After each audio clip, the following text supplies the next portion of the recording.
सुशांत 22 साल का दिखने में डिसेंट और स्मार्ट लड़का था। अंकिता को उसने पहली बार एक शॉपिंग मॉल में देखा था। अंकिता देखने में किसी परी जैसी थी। सुशांत को अंकिता को देखते ही पहली नजर का प्यार हो गया। उस दिन सुशांत अंकिता को देखकर ऐसे मदहोश हुआ कि ना उसे अंकिता से मिलने की सूझी, ना ही उसने सोचा कि उसका नाम या नंबर पता किया जाए। बस वही मूर्ति की तरह खड़ा होकर उसे देखता रहा।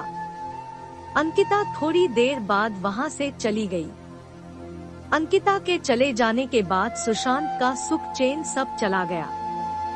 सुशांत को लगने लगा अगर वह अंकिता को फिर से नहीं मिलता है तो शायद उसकी जान निकल जाएगी। यह एहसास जितना दुखदाई था उतना ही अनोखा था। कहीं ना कहीं उसे ये सब अच्छा लग रहा था। शायद यह प्यार था, सच्चा प्यार। अंकिता को ढूंढने का और कोई जरिया था नहीं, इसलिए सुशांत अब हर दिन उसी मॉल में जाकर इंतजार करने लगा कि किसी दिन अंकिता वापस वहां आएगी तो वह उससे मिल पाएगा। पूरे 3 हफ्तों तक वह लगातार उस मॉल में जाता और पूरा दिन वहां पर अंकिता का इंतजार करता और हर आने जाने वाले लोगों पर नजर रखता। 3 हफ्ते बाद उसके सब्र का फल उसे मिला और एक दिन अचानक अंकिता खुद उसी के सामने आकर खड़ी हो गई। अचानक अंकिता को अपने सामने देख वो बहुत खुश हो गया और शॉक्ड भी। उसके मुंह से कोई शब्द नहीं फूट रहा था। जब काफी देर तक वह कुछ भी नहीं बोला तो अंकिता ने उसे कहा, क्या हुआ? इतने दिनों से मेरा इंतजार कर रहे हो और अब जब मैं सामने खड़ी हूँ तो तुम मुझसे बातें नहीं करोगे? सुशांत ने चौंकते हुए कहा, हाँ करूँगा, बिल्कुल करूँगा। लेकिन पहले यह तो बताओ तुम्हें कैसे पता कि मैं इतने दिनों से यहाँ तुम्हारे लिए आता हूँ?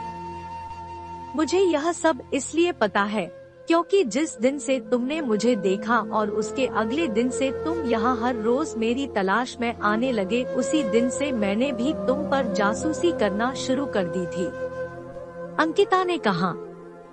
सुशांत के मन में एक और सवाल कौंधा। उसने पूछा, अच्छा यह तो समझ में आया कि तुमने मुझ पर बरोबर जासूसी की है, लेकिन फिर भी यह क्लियर नहीं हुआ कि तुम्हें कैसे पता चला कि मैं तुम्हारी तलाश में यहाँ पर आया था? और एक सवाल कि जब तुम्हें यह पता चल गया कि मैं तुम्हारे लिए यहाँ आता हूँ, तुम्हें अजीब नहीं लगा या मुझ पर गुस्सा नहीं आया? अगले दिन आकर जब तुमने मेरे बारे में उसी दुकान में पूछताछ की जहाँ से मैंने खरीदी की थी, तो उस दुकानदार ने तुम्हें तो मेरे बारे में कुछ भी नहीं बताया, लेकिन मैं उसकी रेगुलर कस्टमर हूँ इसलिए उसने फोन करके तुम्हारे बारे में मुझे सब कुछ बता दिया था। मुझे अजीब लगा था कि कोई क्यों मेरे बारे में छानबीन कर रहा है, इसलिए मैंने उसी दिन से यहाँ पर आकर तुम पर जासूसी करना शुरू कर दिया और दूर से ही तुम पर नजर रखने लगी, अंकिता ने कहा। अंकिता आगे बोली, उस दिन सिर्फ तुम्हें ही मैं पहली नजर में पसंद नहीं आई थी, मैंने भी तुम्हें मॉल में देखा था और मुझे भी तुम अच्छे लगे थे, इसलिए जब मैं तुम पर नजर रखने लगी तब मेरे मन में तुम्हारे बारे में और ज्यादा जानने की मंशा जागी, इसलिए मैं उसी दिन तुमसे बात करने के लिए नहीं आई और इन 2 हफ्तों में मैंने तुम्हारे बारे में काफी कुछ जाना। मुझे यह तो पता चल गया था कि तुम मुझे इसलिए खोज रहे हो क्योंकि तुम मुझसे प्यार करने लगे हो, लेकिन मुझे इस बात को कंफर्म करना था कि कहीं तुम्हारा प्यार सिर्फ शारीरिक आकर्षण तो नहीं है जो अक्सर इस उम्र में हो जाया करता है।